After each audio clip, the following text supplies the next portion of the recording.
dibangun dengan niat supaya ada kemandirian di desa, supaya tidak terjadi urbanisasi orang desa ke kota, karena di desa sudah terjadi pergerakan ekonomi, itulah LPD.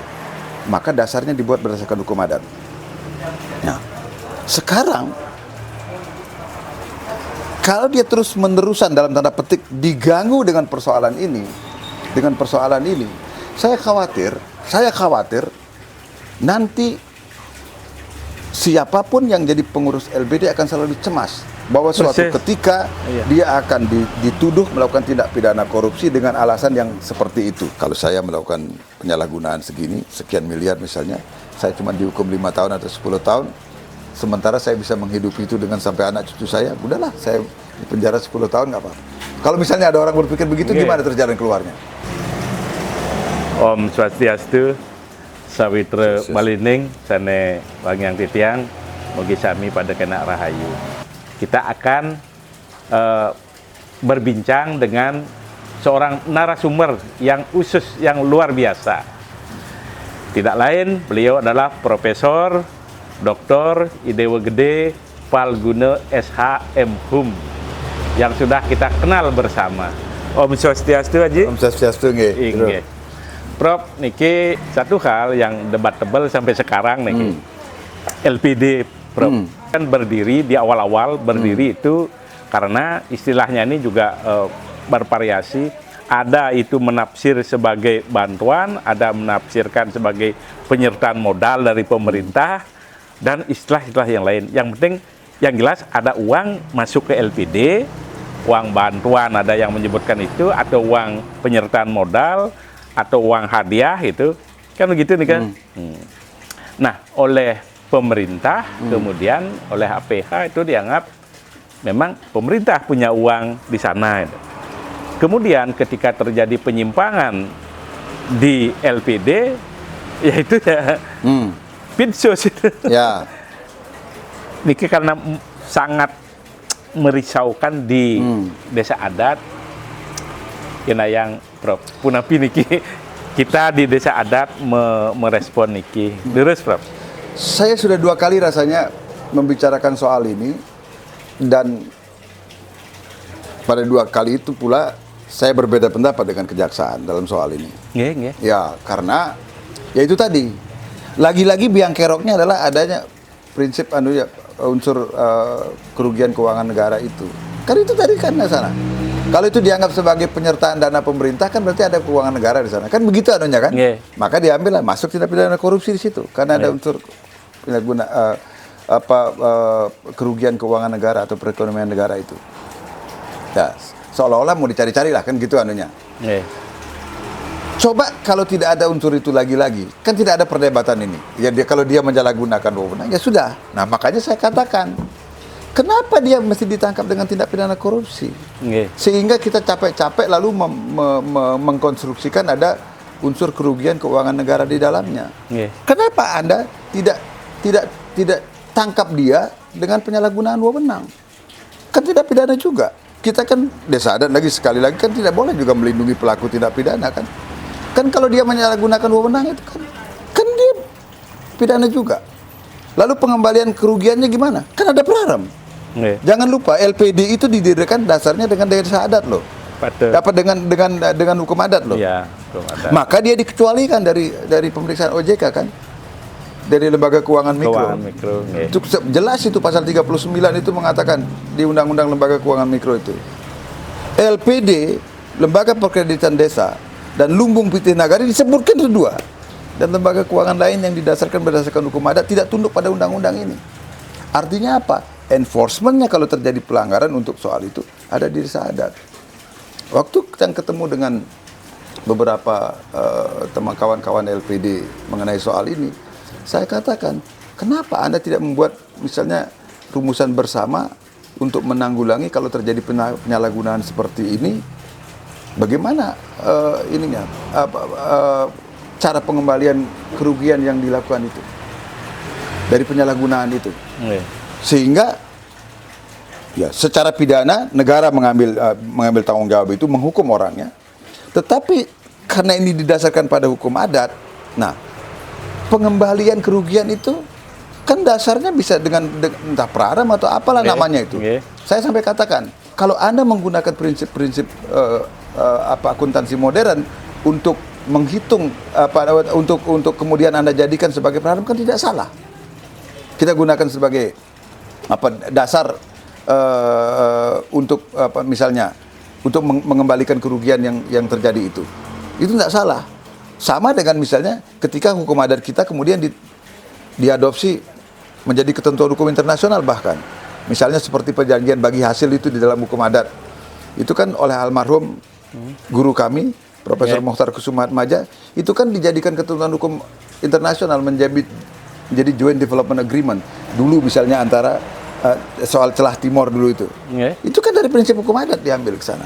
Nah gitu misalnya. Atau sebaliknya ketentuan yang ada di dalam hukum modern dalam tanda petik kita adopsi ke dalam hukum adat kan boleh. Nah ini tidak terjadi. Nah oleh karena itu kembali ke persoalan tadi. Nah selama masih ada unsur merugikan keuangan negara atau perekonomian negara di situ, maka dengan fakta yang Jero sampaikan tadi itu pasti pihak penuntut dalam hal ini jaksa akan mencari-cari menggunakan itu. Nah, persoalannya apakah itu dianggap sebagai penyertaan modal atau tidak? Itu bisa debatable kan? Kalau menurut saya enggak. Kan dulu kan disebutkan itu apa itu? Bantuan kan? Bantuan. Nah, kalau bantuan gimana? Nggih, ini bantuan. Nah, kalau disebutnya bantuan, masa itu dihitung sebagai bantuan, hadiah bahkan. Atau hibah atau apalah namanya. Hibah. Yang jelas bukan penyertaan modal kan? Nggih. Terus kalau bukan penyertaan modal, dari mana unsur keuangan negaranya? Itu yang saya berdebat dengan jaksa dulu waktu di pertemuan ini di dua. Tapi kemudian enggak ini.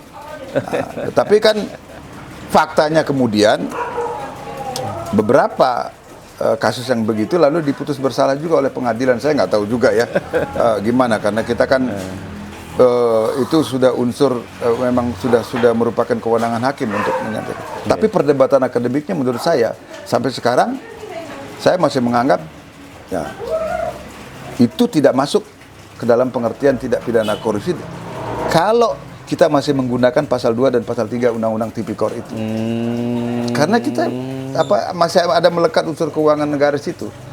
Karena pertanyaannya masih kembali sama. Apakah itu ada unsur keuangan negara atau enggak di bantuan itu? Kan gitu. Kan menurut saya nggak ada itu. Kan setelah provinsi membantu itu kan dia lepas saja kan. Nggak ada misalnya Pernah nggak kemudian hasil keuntungan dari LPD kemudian diberikan kepada provinsi kalau itu dianggap sebagai bagian dari penyertaan modal? Itu yang masalah. Kan tidak ada kan? Ya itu buktinya. Kalau penyertaan berarti kan harus ada. Iya, kalau penyertaan berarti kan kalau ada pembagian keuntungan mestinya ada masuk lagi dong kepada pemerintah daerah. Kan tidak. Dan pemerintah daerah pun sudah mengakui itu bahwa itu bukan penyertaan modal kan, kalau tidak salah loh. Kan sudah ada pernyataan itu kan? Sudah, bahkan sudah dikembalikan lagi. Nah, itu dihibahkan. Sudah dikembalikan ke provinsi kalau itu berupa penyertaan atau apalah gitu misalnya, dikembalikan ke gubernur oleh LPD, oleh desa adat, kemudian akhirnya dihibahkan kembali ke desa adat lalu menyampaikan ke LPD-nya. Jadi itulah saya mau menyampaikan ini. Mudah-mudahan, ya, sebagai seorang akademisi, sebagai seorang guru saya harus mengatakan ini. Desa adat tidak boleh mentoleransi orang yang melakukan tindak pidana, itu satu. Termasuk orang yang menyalahgunakan wewenang. Tetapi pada saat yang sama, aparat negara juga jangan melakukan tindakan membuat konstruksi yang dalam tanda petik sebenarnya tidak memenuhi syarat untuk dituduhkan sebagai tindak pidana korupsi, tetapi itu dilakukan juga. Gitu. Saya hanya ingin mengimbau begini, Jero. Pada aparat penegak hukum, khususnya dari kejaksaan, mestinya kita mengingat filosofi LPD itu. Dulu dia adalah, sebagaimana saya sampaikan tadi, dia adalah dibangun dengan niat supaya ada kemandirian di desa, supaya tidak terjadi urbanisasi orang desa ke kota, karena di desa sudah terjadi pergerakan ekonomi, itulah LPD. Maka dasarnya dibuat berdasarkan hukum adat. Nah, sekarang kalau dia terus-menerusan dalam tanda petik diganggu dengan persoalan ini, dengan persoalan ini. Saya khawatir nanti siapapun yang jadi pengurus LPD akan selalu cemas bahwa suatu ketika dia akan dituduh melakukan tindak pidana korupsi dengan alasan yang seperti itu. Nah, itu yang saya khawatirkan. Tetapi pada saat yang sama saya juga mengimbau kepada kalangan desa adat di sini. Nah, kalau ada orang yang melakukan penyalahgunaan wewenang itu, misalnya apa istilahnya, ketua LPD ya, sebagai ketua LPD misalnya menyalahgunakan wewenang itu, nah, bawa dia ke kantor polisi, sidik dia sebagai karena penyalahgunaan wewenang, kemudian minta untuk membayar ganti kerugian dari apa namanya penyalahgunaan itu, kalau itu. Dan ya, kalau memang terbukti dia melakukan penyalahgunaan yang jumlahnya bisa dihitung, dan buatkan peraremnya itu yang berlaku sama di seluruh LPD. Kan LPD Bali kan mempunyai wadah kerjasama kan? Artinya kita bisa membuat satu perarem yang sama yang berlaku untuk semua LPD dengan cara penagihan kerugian yang seperti itu.